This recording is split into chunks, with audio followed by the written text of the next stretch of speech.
While the Indian markets bounced back in Friday trade as was expected, the big question, of course, is can the bounce back or the rally sustain? To speak on what the mindset needs to be while investing at a time when anything can change in a matter of a few hours, I'm joined now by Ajay Srivastava, Managing Director at Dimensions Consulting. Ajay, great to speak with you on NDTV Profit. Good morning. Always a pleasure. Okay, do you, like maybe others in the market right now, really regret that holiday on Thursday and markets being shut? Is it a feeling of we've missed that opportunity? Oh, no, not at all. Oh, not at all. You know, in a life of a continuum, and you can see my white hair, I think a day here, a day there doesn't make a difference. In fact, ask the man who bought it day for yesterday in the NASDAQ in the end. Next morning, he was sitting in losses. So, this missing a day, I don't think makes any sense at all. I think it was a great relief. We saw the rally, our point is everybody is long in the market by and large. 90% of people are net long in the market, or maybe 95%. So it's going to come back, he's going to get the uplift. So I don't think we miss a day. In fact, if you're in this environment, a fewer trading days is a bigger relief than having more trading days. Okay, yeah, I mean, that's a good setup to the kind of week that we have going ahead, where you're going to have 2 trading day holidays and not really clarity on what's happening next. What's the mindset right now, Ajay? What are you thinking as you see all the news flow coming in, lack of clarity everywhere? Right now, when you're seeing this 90-day pause, is there a sense that, okay, the big issue, the big cloud has moved, or is this that, we have to wait and see what comes next? No, I think, its cloud has not moved anywhere. I think that's an important point because it's a postponement of what is inevitably going to happen is a quid pro quo will be given out in terms of lower tariffs on import. I think that's a given at the end of the day. Or, we can't do very much on the export side. So all we have to do is to give in on imports from America and reduce the duties. I think that's a given. The important challenge, and I think that's what we all are looking for, is what is our policymakers' response to such an event? Because you can't, the moment you reduce tariff to one country, goods from any country can come via that country into India at that point of time. So you're looking at really an environment where there is more competition, more local competition, and therefore inevitably, if we don't support our own industry by lower taxes, lower power tariffs, lower all the costs that are imposed on Indian companies, we will not be competitive in the end. So challenge is not the tariff. Tariff, you can't overnight import everything from America, barring you like the walnuts or maybe the apples from California. But you really can't import much more than that from America, given the relative cost and the pricing. But the challenge is, how does Indian industry remain competitive in the onslaught that we're going to see? Because world over, when US will reduce tariffs and import, you can't go and tell Europe that, listen, for Americans can send a good into India at 10%, but we want 25% tariff on you. It won't happen. So tariff will normalize. The challenge is to policymakers in India to say, let's make India truly competitive. And that's where we need to focus on. That's the mindset. If that doesn't happen, India has been and will remain a domestic story. Last 5 years of stock market, the returns are all domestic consuming, domestic producing, domestic companies. And I think if we don't have good policy responses, the situation for the portfolio investor remains the same. You buy Indian companies, buy the companies which consume in India, and have nothing to do with anywhere else in the world. I think that's the answer going to be if we don't really make India competitive on industrial front. So Ajay, what you're saying is stay invested, do not panic, but focus on your domestic oriented themes, and that should be the mantra for 2025. And if that's what you are looking at so far right now, do you think it's also a good opportunity to diversify into other asset classes versus equity? What would you have to say to that? If you want to be a happy camper, we've been saying last 1 year, gilt offers a good return. At the end of the day, gilt will give you 12% return. In a falling interest rate scenario, it might even go to 14-15% return in the next year. So, your threshold is really speaking a gilt fund with 13-14% return. Power transmission kind of REITs will give about 13% return. So that's your really threshold of a no-risk kind of an environment that you work with. Therefore, you have to find stories in the market which can give you a superior return than a 12-13%, which a gilt fund can give you easily in this market. And that's the challenge going to be. Diversification, all of us are diversified. All of us own some real estate. All of us, thanks to our moms and dads, own a lot of gold in our portfolios or in our homes. So it's not that India, by and large, is a very diversified portfolio. Most Indians own a lot of real estate, a lot of gold, and I think that's adequate diversification. They have PF funds and fixed income, which is primarily invested in fixed income securities. So India investor is primarily diversified. It's a very few people who are owning equities, and I think they have followed a good mantra. We've done a very good job. The problem is that the sliver of people who are real investors in India who have the surplus to have diversification. I tell you something, you people struggle to meet their end meet, forget diversification. So they're barely into equities, barely into gold. And therefore, the mantra back to the point is really speaking is you got to back your guts on an Indian story because export market is not our cup of tea. And unless policy responds dramatically, you stick to the theme. Diversification, we're doing well. We're doing well in real estate and gold. So Indians and fixed income. Indians don't need, I think, to worry about that bit. Diversification, when we're talking about diversification, Ajay, we're looking at a time when interest rates are starting to drop. Interest rates are going to be dropping. Should people look at fixed income, or how should they look at fixed income? And even while we're talking about all of that, at the end of the day, the faith in equity and the returns on equity compounding is what everyone, is now putting their confidence in as well. So is this the time to start shoring up for slightly longer term investments? I do not know longer term. For me, longer term is very short term. For maybe you, longer term is long term. And for my son, maybe longer term is truly long term.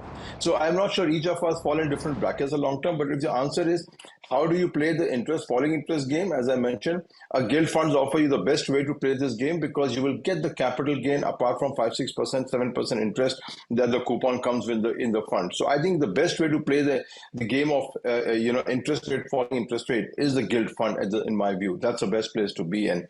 And for the long term, again, I know the theory that long term will create value, I think is dead. Markets are discovering prices much faster than was in the earlier paradigm. Markets respond to new events much faster, and you have seen examples. Let's take an example called, I'm not recommending plus or minus, it's just an example called trend. You saw the ride from 2,000 to 8,000 to 4,500. All happens in 1 year. So I do not know whether buying select stocks, yes. I think a telecom story has done wonderfully well on a longer term platform, aviation story wonderfully well, hotel story wonderfully well. And what's the constant? It's the domestic theme story. So I think if you really want to go long term, perhaps you need to go to stories where there is a competitive moat, where there are one or two players and they will make a return for you. If you're investing in those stories, I think you can safely invest any point of time. It doesn't matter you're late to the game or early to the game, you can always average out. So if you look at the hospital story, the telecom story, the hotel story, the aviation story, 4 big domestic stories, all have given fantastic returns. And I think if you stick to this story for next 10 years, this is the safe haven for most investors. Indian population hopefully will become more richer and consume more services. And that's the answer perhaps to the conundrum where to put your money. I'm surprised, or maybe I should ask you why you think financials is not in this story. In the 4 stories that you mentioned, financials, even auto doesn't make the cut? See, financials is a highly competitive industry. And Indian banks, by and large, leave aside the top 1 bank or 2 banks, they're pretty poor service providers. They have no money to invest in technologies. I think, if you look at it, they're archaic banks. We have got over 180 banks in this country, all offering similar products. Now, in an industry where 80 people are competing for a non-undifferentiated product like a loan. You're going to take a housing loan. Yes, service counts a little bit, but not too much. You look at the EMIs. So in an industry where there are 80 players and all of them competing for the same 6% growth pie, you really don't see shareholder value. And that is why last 5 years, we have derated financial. Financial do not make money for investors. Look at this way. The margin is, say, at best, NIMs are 2%, right? So 2% means for 100 rupees a lend, the banks makes 2 rupees. Now, that's not a good place for making shareholder value unless you can do many other things. So I think, and Indian banks by nature, are domestic in nature. They're poor servicing, poor technology at this point of time. So it's not a happy hunting ground for people. And NBFCs, unfortunately, RBI has never liked NBFCs. So barring 1 or 2 cases, it's been a struggle for shareholders to make money out of NBFCs. I can just think of 2 NBFCs which have given positive shareholder value in the last 5 years, just two in this country. And that's why financials, I don't look at it greatly, and the disintermediation. Now, I don't need the bank money. Most companies raise the money in IPO and they tell the bank, we got surplus in the bank, so tell me what you can do for us. I don't need your money. It's a bad industry. It's a highly regulated industry, over competitive, no differentiated product.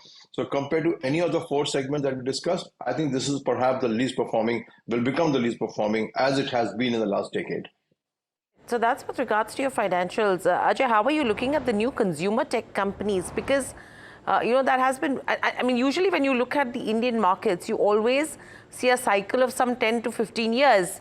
Now that the new cycle has started for the new consumer tech companies, would you think they would make the cut to be a good investment opportunity versus your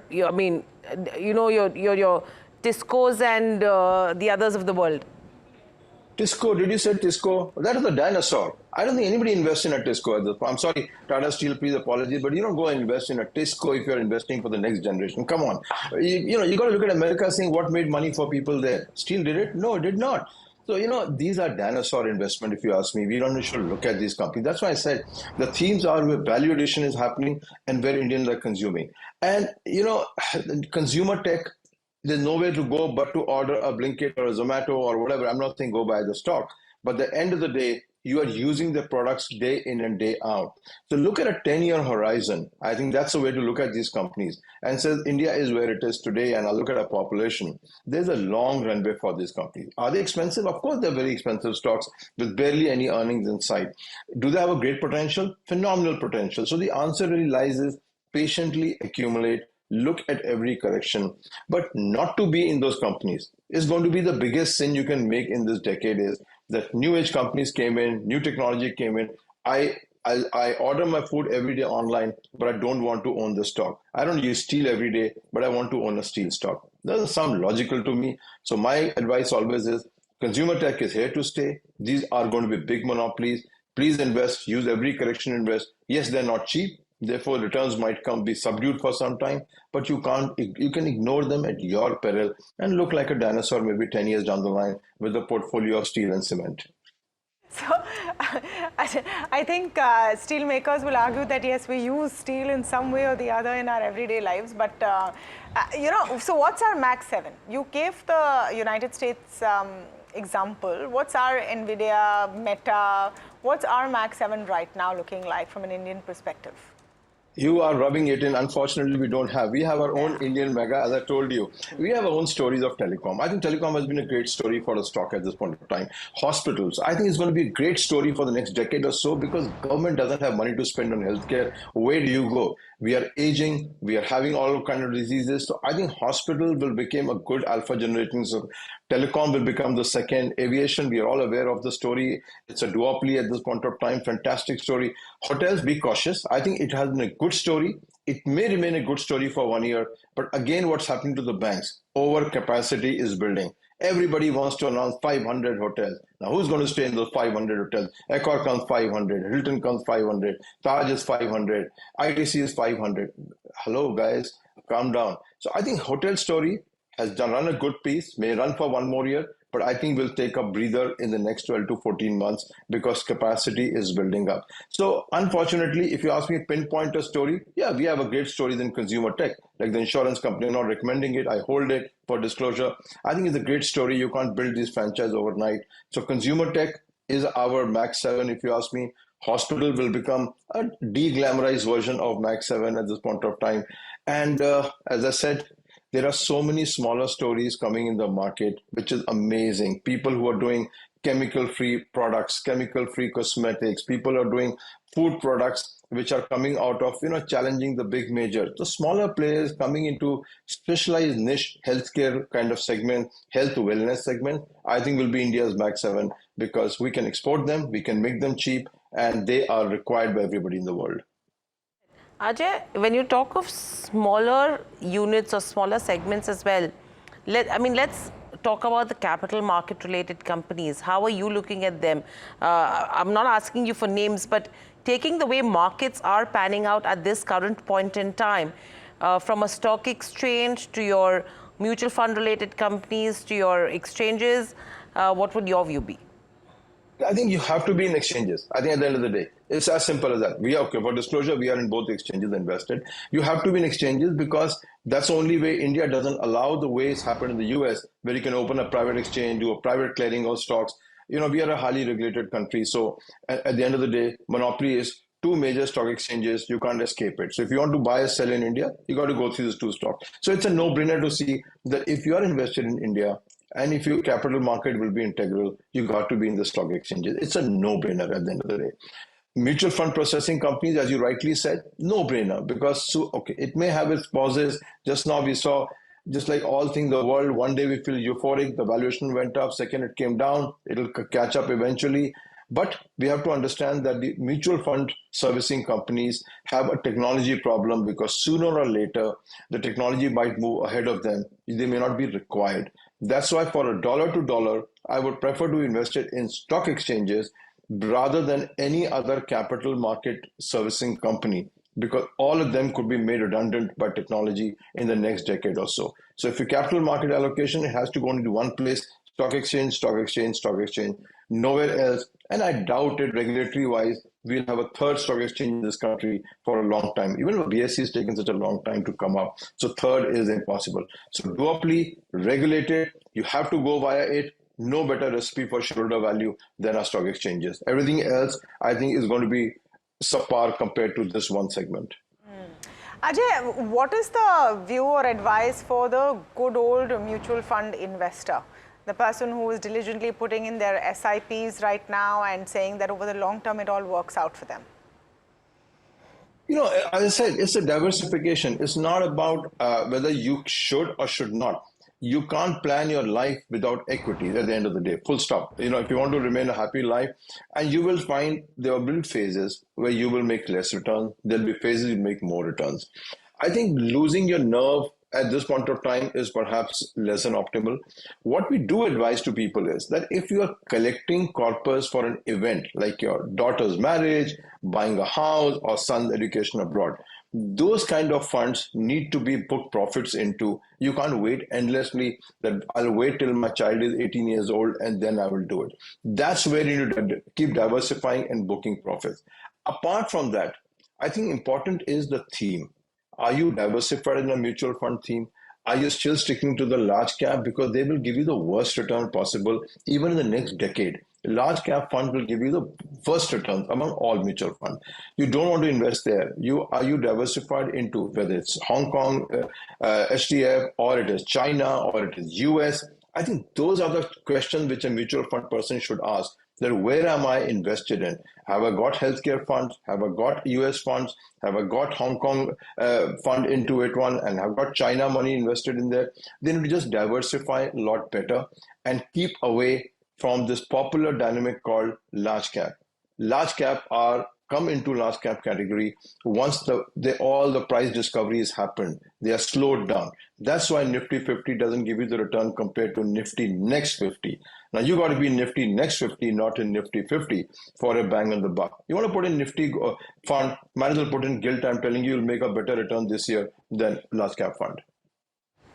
All right. Thank you so much, Ajay. Always a pleasure. Welcome to speak with you. And you know, those wise words there, gilt will give you better returns. By gilt, G-I-L-T. Don't feel guilty. But gilt will give you better returns than large caps this year, says Ajay Srivastava. Will, you know, keep an eye on that as well.